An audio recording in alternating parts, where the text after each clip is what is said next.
रतनमणि जी, अगर हम बात कर रहे हैं, सुरेश जी ने पूर्वांचल का जिक्र किया। पूर्वांचल में जिस तरीके से शहरीकरण बढ़ा हमने देखा, और खासतौर से ग्लोबल इन्वेस्टर समिट के बाद जो आस वहां पनपी है, डबल इंजन की सरकार होना, ये बात लोगों को विश्वास दिलाता है, शहरी लोगों को, कि नहीं जो काम अब कहे गए थे वो अब हो जाएंगे। वो एक बड़ा कारण भी था उनकी जीत की सफलता में। जी बिल्कुल। हम ये पिछले कई सालों से देखते आ रहे हैं कि जब कभी भी उत्तर प्रदेश में औद्योगिक विकास या इन्वेस्टमेंट की बात होती है तो लखनऊ के पश्चिम में जितने ज़िले हैं यहाँ से लेकर और दिल्ली की सीमा तक, उन्हीं ज़िलों में बड़े उद्योग लगते आए हैं, वहीं पे बड़ा निवेश होता आया है, वहीं पे अधिकतर औद्योगिक उत्पादन होता रहा है। और पूर्वांचल के ज़िलों में तमाम सारी समस्याओं का हवाला देते हुए इन्वेस्टमेंट नहीं होता था, चाहे वो वहाँ की बाढ़ हो, वहाँ की ज़मीनी जो सच्चाइयाँ हैं वो हों, चाहे वहाँ पे रोड और रेल नेटवर्क की कमी हो। लेकिन इन सब के बाद भी पूर्वी उत्तर प्रदेश में पूर्वांचल एक्सप्रेसवे बनी, वहाँ पे तमाम सारे और ऐसे इंडस्ट्रियल क्लस्टर्स बने, और वहाँ की जो शहर हैं उनके चारों तरफ इस तरह का विकास हुआ, चाहे वो प्रयागराज से आगे बढ़ने पर हम देखें तो वो गोरखपुर हो, वाराणसी हो, और उसके बाद जो नेपाल से की सीमा से लगे हुए छोटे छोटे शहर हैं, वहाँ पे जिस तरह से इंडस्ट्रियल सेक्टर्स, इंडस्ट्रियल हब्स बन रहे हैं, उससे मुझे लगता है कि वहाँ पर जो नगर पंचायतें थीं, जो नगर निकाय उस तरह के थे, वहाँ पर भी लोगों को ये संदेश मिला कि हाँ, हमारे यहाँ भी इन्वेस्टमेंट हो रहा है, हम भी अब एक शहरी जो व्यवस्था है उसका लाभ हमको मिलेगा, जिसकी वजह से उन्होंने वोट देने से पहले ये मन बनाया कि हाँ, हमें समर्थन उस दल को देना है जिसकी वजह से यहाँ पे ट्रांसफॉर्मेशन हो रहा है। तो मुझे लगता है कि किसी भी सरकार के लिए अगर पूरे प्रदेश में अपनी पहुँच, अपनी पकड़ को मजबूत बनाना है तो एक इंटीग्रेटेड और एक ओवरऑल विकास की एक नीति होनी चाहिए, जो इस सरकार ने स्पष्ट रूप से दिखाई है। तो बिल्कुल हम अपडेट के लिए चलेंगे दीप्ति के पास। क्या कुछ अपडेट है दीप्ति? बिल्कुल विकास, लगातार सुबह से हम अपने इस डेटा सेंटर से निकाय चुनाव से जुड़े हुए जितने भी आंकड़े हैं उनके बारे में बता रहे हैं, क्या कुछ इतिहास रहा है निकाय चुनाव का उसके बारे में बता रहे हैं, और किस तरह समीकरण बदलते रहे, सुबह से रुझान आने शुरू हुए, क्या कुछ रहा वो लगातार इस डेटा सेंटर से हम ग्राफिक्स के माध्यम से बताते रहे। अलीगढ़ नगर निगम फाइनल अपडेट की अगर बात की जाए तो प्रशांत सिंघल बीजेपी से 84,879 वोट से जीते। बीजेपी को कुल 1,93,889 वोट मिले। सपा की अगर बात की जाए तो 1,32,987 वोट मिले। इसी तरह अगर बसपा की बात की जाए तो 59,764 वोट मिले, 74 वोट मिले। कांग्रेस की अगर बात की जाए तो 11,163 वोट मिले कांग्रेस को। प्रशांत सिंघल बीजेपी से कुल 74,879 वोट से जीते। अलीगढ़ नगर निगम का जो फाइनल अपडेट है वो आपको बता रहे हैं, और इस डेटा सेंटर पर आज सुबह से डीडी यूपी आपको आंकड़े बता रहा है। क्या कुछ अगर शाहजहांपुर की बात की जाए तो वहां से अर्चना वर्मा जीती है, काफी चर्चा में रहा शाहजहांपुर, इस बार पहली बार नगर निगम के चुनाव हुए।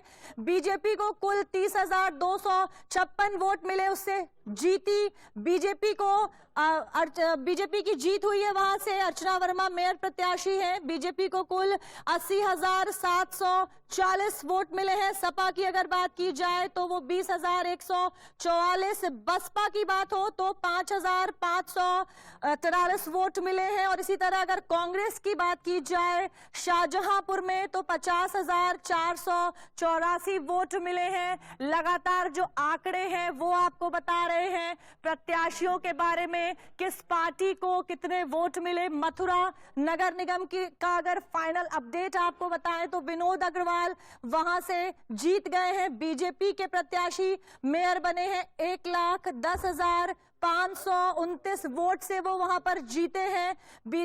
बीजेपी लगातार हम आपको बता रहे हैं आंकड़े कि कितने प्रतिशत से जीत मिली है। संतोष जी बिल्कुल दीप्ति, लगातार जो खबरें आ रही उत्तर प्रदेश नगर निकाय चुनाव 2023 को लेकर, जो भगवा कलर जो है जो उत्तर प्रदेश में चढ़ा, उत्तर प्रदेश के जो 75 जिलों से जो खबरें निकल के आई, जो परिणाम सामने आए, इससे पता चलता है कि 2024 का जो चुनाव, क्योंकि सभी राजनीतिक दल इस 2023 के जो नगर निकाय का जो चुनाव है इसको सेमीफाइनल की तरह देख रहे हैं, और इसी तरह जो सियासत के जो सियासती दल है वो प्रयास कर रहे थे, संघर्ष कर रहे थे कि उनकी नजर जो थी लोकसभा की उत्तर प्रदेश की 80 सीटों पर थी। लेकिन जो परिणाम निकल के आए हैं वो काफी अप्रत्याशित रहे हैं, दिलचस्प रहे हैं। 17 की 17 जो नगर निगम के मेयर की बात करें, मेयर की चेयर की बात करें, उस पर भाजपा काबिज हुई है, और लगातार उत्तर प्रदेश के 75 जिलों की जो तस्वीर है वो बदल चुकी। लेकिन अब हम विश्लेषण करेंगे कि आखिर इस जीत के मायने क्या हैं, आखिर पसमानदा जो मुसलमान हैं उनको कौन पसंद है, क्योंकि भाजपा ने 395 प्रत्याशी पसमानदा मुसलमान को भी उनको चुना है, साख जो है उन पर दांव लगाए, और कई उसमें से जीत के भी सामने है। इस पर हम विश्लेषण करेंगे, और हमारे साथ एक बड़ा पैनल है उसका हम परिचय करा दें। हमारे साथ अंशु अवस्थी जी हैं, कांग्रेस के प्रवक्ता हैं, हमारे साथ जेपी पांडे जी हैं, समाजवादी पार्टी के प्रवक्ता हैं, हमारे साथ संजय चौधरी हैं, भाजपा के प्रवक्ता। इसके साथ साथ 2 वरिष्ठ पत्रकार भी हैं, सुरेश बहादुर सिंह जी हैं और रतन मणि लाल जी हैं, वरिष्ठ पत्रकार। आप पांचों मेहमानों का स्वागत। और सबसे पहले शुरुआत समाजवादी पार्टी से ही करना चाहूंगा कि किस तरीके से देखते हैं कि आखिर ये कारवां क्यों लुट गया, कैसे लुट गया, कुछ तो आप विश्लेषण जरूर किया होगा आपने। कारवां तो जो जमहूरियत के सिपह सलार हैं, जो रहबरी हमारी कर रहे हैं, वो खुद लूट लें तो क्या किया जाएगा।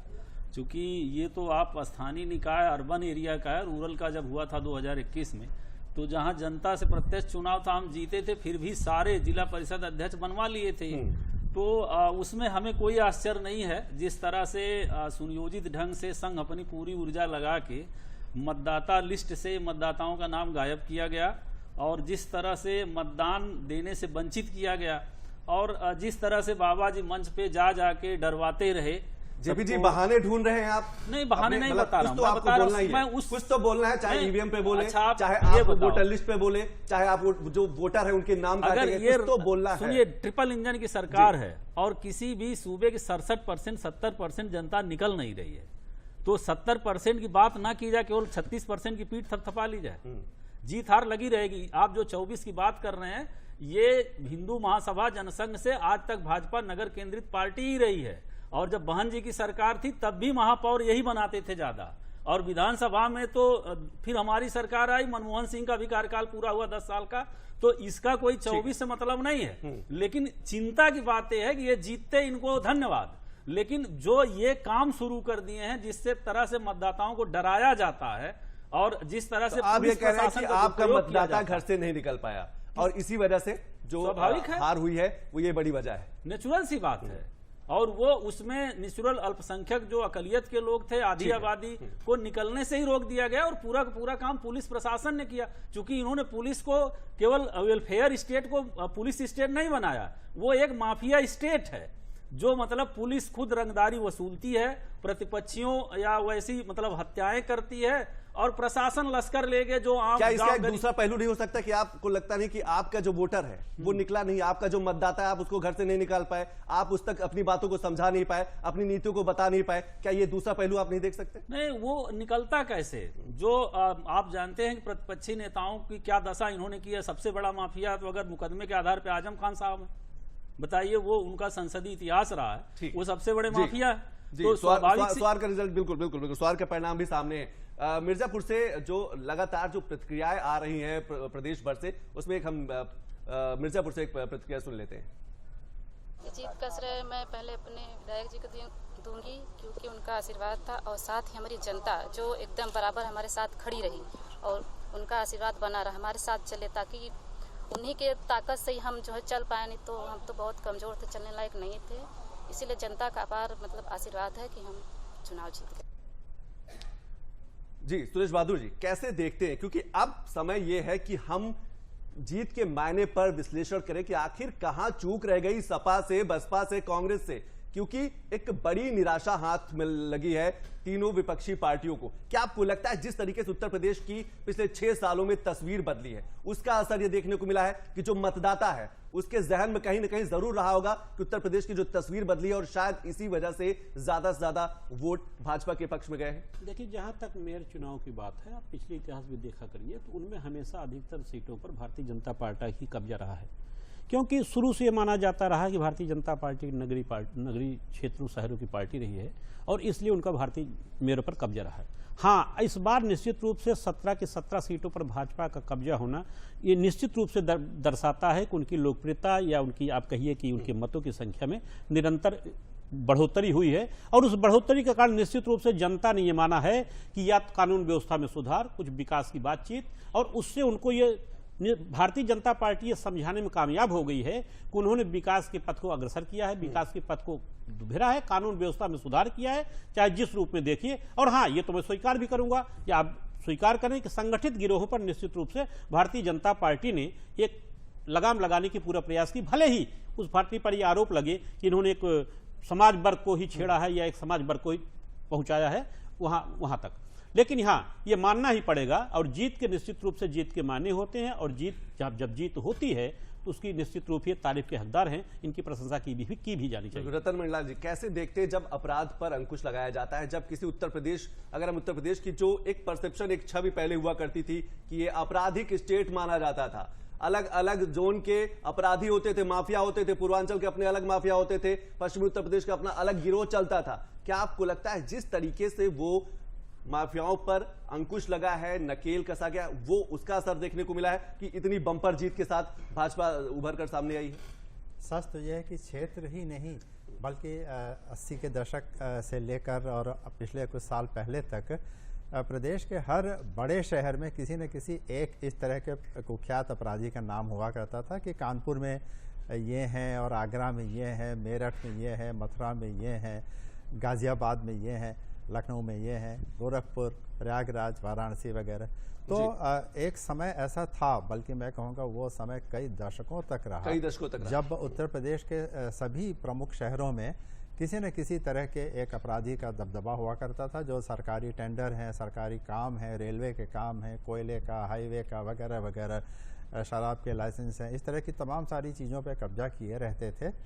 ये ज़रूरी नहीं होता था कि उस समय उन अपराधियों का किसी राजनीतिक दल से कोई संबंध रहा हो। ये बात तो धीरे धीरे बाद में मजबूत होती चली गई, लेकिन हाँ, इस तरह के पूरी एक जो जकड़ थी, जो एक पकड़ थी इस तरह के अपराधियों को, उसको तोड़ना, उस पर कहीं न कहीं करारा प्रहार हुआ है। ये आसान नहीं था, लेकिन अगर ये हुआ है तो लोगों तक ये मैसेज भी गया कि हाँ, इस तरह के लोगों का भी जो एक टेरर का जो एक टेन्योर होता है वो हमेशा नहीं रहता, उसको कोई ना कोई तोड़ता है।